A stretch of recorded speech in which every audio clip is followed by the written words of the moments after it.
সত্য সেলুকাস কি বিচিত্র এই রাজ্য।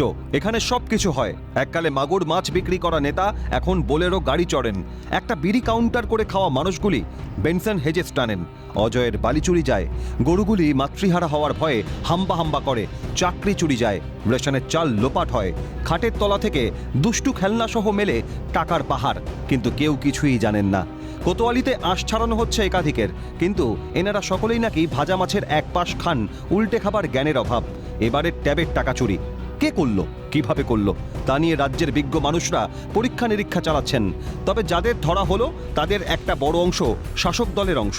রনে বনে জঙ্গলে সর্বত্র এনাদের বিচরণ, কিন্তু কেউ কিছু জানে না। কিভাবে ভাড়াটে অ্যাকাউন্টে গেল টাকা, কিভাবে ডিএম এর তালিকার অ্যাকাউন্ট নম্বর বদলে গেল, কিভাবে সরকারি পোর্টাল হ্যাক হলো, দেবশিশুর দল কিছুই জানেন না। ত্রাণের ট্রিপলে যাদের আপত্তি নেই তাদের কাছে ট্যাবের টাকা তো উপাদেয় খাদ্য। না না, কথা আমরা বলছি না, বলছেন নিন্দুক মহল। তদন্ত বলছে ট্যাবের টাকা সরাতে ভাড়াটে অ্যাকাউন্ট ব্যবহার করেছিল প্রতারকরা। 10,000 টাকায় 300 টাকা ভাড়া। কিন্তু এই লোভনীয় প্রস্তাব নিয়ে গেল কারা? বিন্দু বিসর্গ জানতে পারল না স্কটল্যান্ড ইয়ার্ডের সঙ্গে তুলনীয় বঙ্গ পুলিশ। এও কি মানা যায়? লজ্জা হয় না? আসলে পকেট ভর্তি টাকা আর মাথা ভর্তি অশিক্ষা একটি ডেডলি কম্বিনেশন। এই হ্যাক প্রুফ সিস্টেম বানাতে ব্যর্থ রাজ্য সরকার। তারপরেও সর্ষের মধ্যে ভূত তো রয়েইছে। পুলিশ চেষ্টা করছে এই হ্যাকিংয়ের উৎস খুঁজে বের করতে। বিষয়টা অতটা সহজ হবে না এ কথা বলাই যায়। প্রশ্ন উঠছে হাজার হাজার, কিন্তু সকলের মুখে অপার বিস্ময়। তেনারা কিছুই জানেন না। ক্যালকাটা নিউজ।